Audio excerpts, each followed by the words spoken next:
Welcome to சாச் multi cuisine. இன்னைக்கு நம்ம பார்க்க போகிறது ஒரு ஈவினிங் ஸ்நாக் கீரை வடை. ரொம்ப டேஸ்ட்டாக இருக்கும், குயிக்காக ஈஸியாக செய்யக்கூடிய ஒரு ஹெல்த்தியான ரெசிபி. இப்போ எப்படி செய்கிறதுன்னு பார்க்கலாம். செய்ய தேவையான பொருட்கள்: 1 டீஸ்பூன் எண்ணெய், 50 கிராம் முருங்கைக்கீரை, 300 கிராம் அரிசி மாவு, 1 டீஸ்பூன் பெருஞ்சீரகத்தூள், 1 டீஸ்பூன் மிளகாய்த்தூள், 1/2 டீஸ்பூன் உப்பு, 1/2 கப் தண்ணி, தேவையான அளவு காஞ்ச இறால். இது ஆப்ஷனல் தான், வேணாட்டி இதை ஸ்கிப் பண்ணிக்கலாம். பொரிக்க தேவையான அளவு எண்ணெய். ஃபஸ்ட்டு ஒரு பேனில் 1 டீஸ்பூன் எண்ணெய் சேர்த்துக்கலாம். கூடவே 50 கிராம் முருங்கைக்கீரை. ஒரு 5 நிமிஷம் நல்லா வதக்கி எடுத்துடலாம்.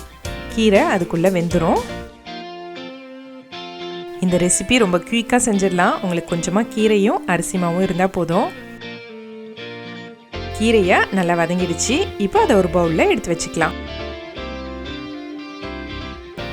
ஒரு பெரிய பவுலில் 300 கிராம் அரிசி மாவு, 1 டீஸ்பூன் பெருஞ்சீரகத்தூள், 1 டீஸ்பூன் மிளகாய்த்தூள், 1/2 டீஸ்பூன் உப்பு, நம்ம வதக்கி வச்சிருக்கிற முருங்கைக்கீரை எல்லாத்தையும் சேர்த்து நல்லா மிக்ஸ் பண்ணிக்கலாம்.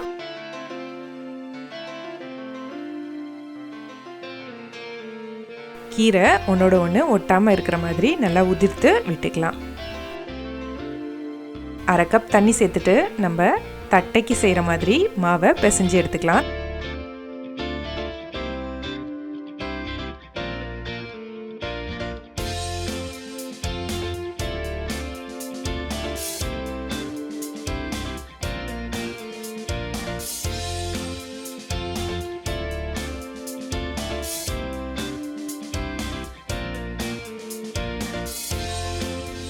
அவ்வளோதான். இந்த மாதிரி நம்ம பிசைஞ்சு எடுத்து வச்சிடலாம். இப்போ ஒரு பிளாஸ்டிக் ஷீட்டில் கொஞ்சமாக எண்ணெய் சேர்த்துட்டு நல்லா தடவி விட்டுக்கலாம். நம்ம பிசைஞ்சு வச்சிருக்கிற மாவுலேருந்து சின்ன உருண்டை எடுத்துட்டு தட்டுற மாதிரியே நம்ம மெலிசாக தட்டி எடுத்துக்கலாம். முடிஞ்ச அளவு ரொம்ப மெலிசாக தட்டிக்கோங்க, அப்போ தான் நல்லா கிறிஸ்பியாக இருக்கும்.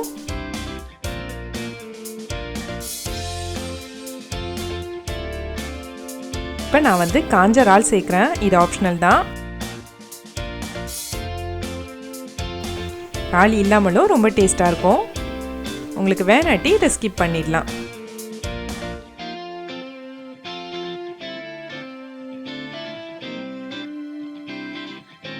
பொரிக்கிறதுக்கு ஒரு பேனில் எண்ணெயை ஹீட் பண்ணிக்கலாம். தட்டி வச்சிருக்கிற கீரை அடையை இதில் சேர்த்து பொரிச்சு எடுத்துடலாம்.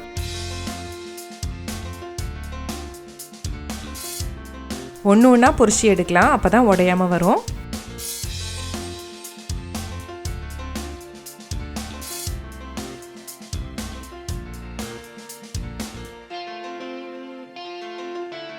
இதை இப்போ திருப்பி போட்டுடலாம். பாருங்கள் எவ்வளோ மொறுமொறுன்னு கிறிஸ்பியாக இருக்குன்னு.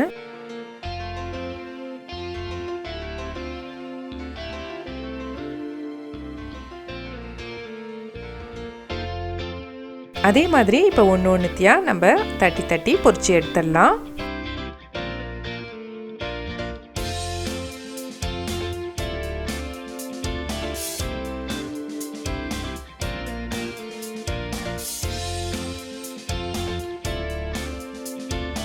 சூப்பராக ரெடி ஆயிடுச்சு.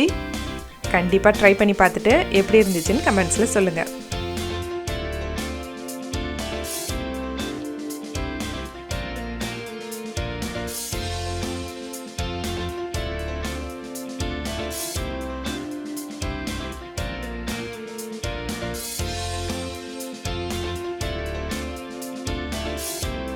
உங்களுக்கு எங்கள் சேனல் பிடிச்சிருந்தா சப்ஸ்கிரைப் பண்ணுங்கள், பெல் ஐக்கானை கிளிக் பண்ணுங்கள், லைக் பண்ணுங்கள், ஷேர் பண்ணுங்கள், கமெண்ட் பண்ணுங்கள்.